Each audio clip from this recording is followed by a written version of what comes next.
নবীর কবর খুঁড়ে তার লাশকে পুড়িয়ে দেওয়া হোক নুরু পাগলার লাশের মতো। আমি শুধু বলছি তার কবর খুঁড়ে দেখা হোক তিনি জীবিত আছেন না নেই। যদি জীবিত থাকেন ভালো কথা, আসসালামু আলাইকুম নবী, সালাম দিয়ে চলে আসবো, পুরো পৃথিবীকে দেখিয়ে দিব হ্যাঁ আমাদের নবীজি সত্য বলেছিলেন, তিনি সত্য নবী, ভণ্ড না। সমস্ত নাস্তিক আস্তিক হয়ে যাবে, পৃথিবীতে আর অশান্তি থাকবে না, সবাই এক ধর্মের ছায়াতলে চলে আসবে।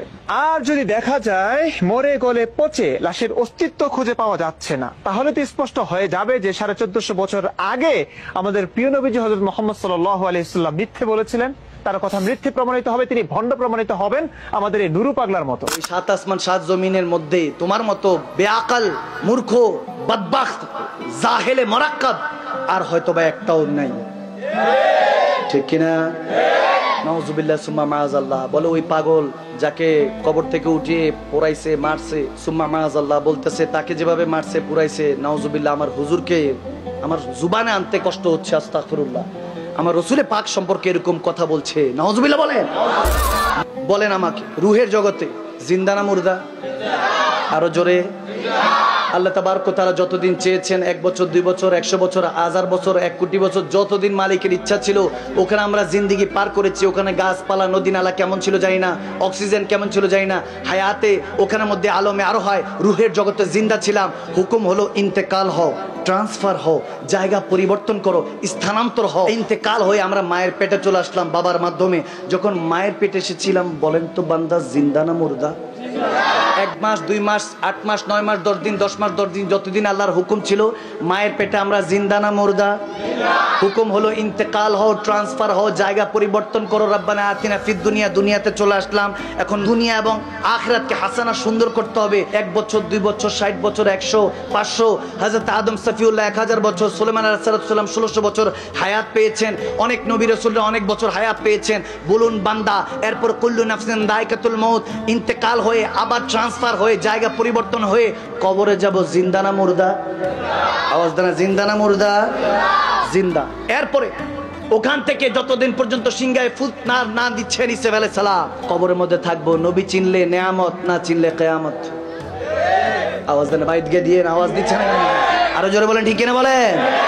এবার বলেন তো যতদিন আল্লাহর হুকুম হবে কবর থেকে যখন ইন্তেকাল হয়ে ট্রান্সফার হয়ে হাসর উঠবো, বান্দাগুলি জিন্দা না মুর্দা?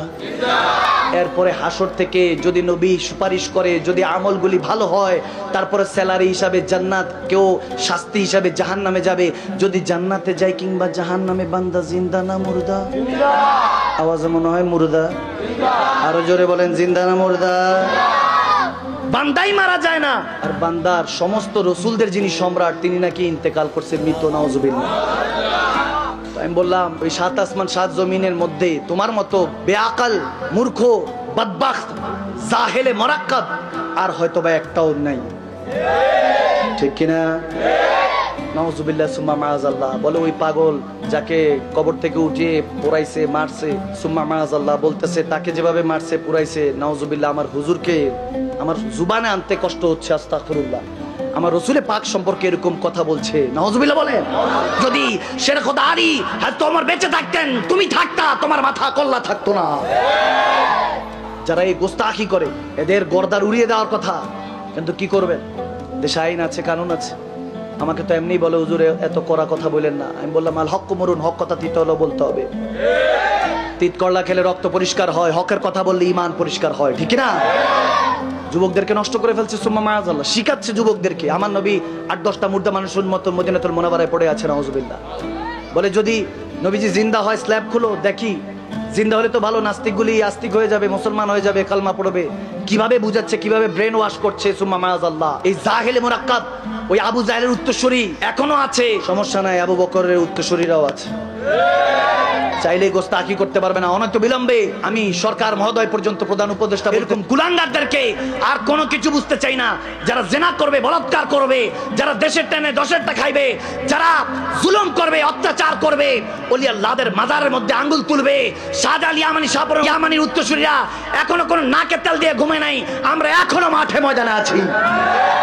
আমরা বলতে চাই সরকার মহোদয় পর্যন্ত যারা প্রশাসনের দায়িত্বে আছেন, যারা আমার হুজুরে পাককে নিয়ে গোস্তাকি করবে, আমি মাদানী সাহেবের 14 গোষ্ঠী উদ্ধার করো, আমাকে যা ইচ্ছা তা বলো, আমার মা বাবাকে নিয়ে সবকিছু বলো, কিন্তু আমার নবীর শানে, রব্বে করিমের শানে, ইসলামের শানে, আহলে বায়াত সাহাবায়ে রাসূল আল্লাহ ওয়ালাদের শানে যদি কোনো গোস্তাকি হয়, 18 কোটি মুসলমানের ঘর থেকে যে আগুনের লেলি হান বের হবে সেটা কেউ দাবায় রাখতে পারবে না। হাত তুলে আল্লাহকে দেখে বলেন ইনশাআল্লাহ বলেন। সেই নবীর শানে কেউ গোস্তাকি করলে এক চুল পরিমাণ তাকে কোনো ছাড় দেওয়া হবে না।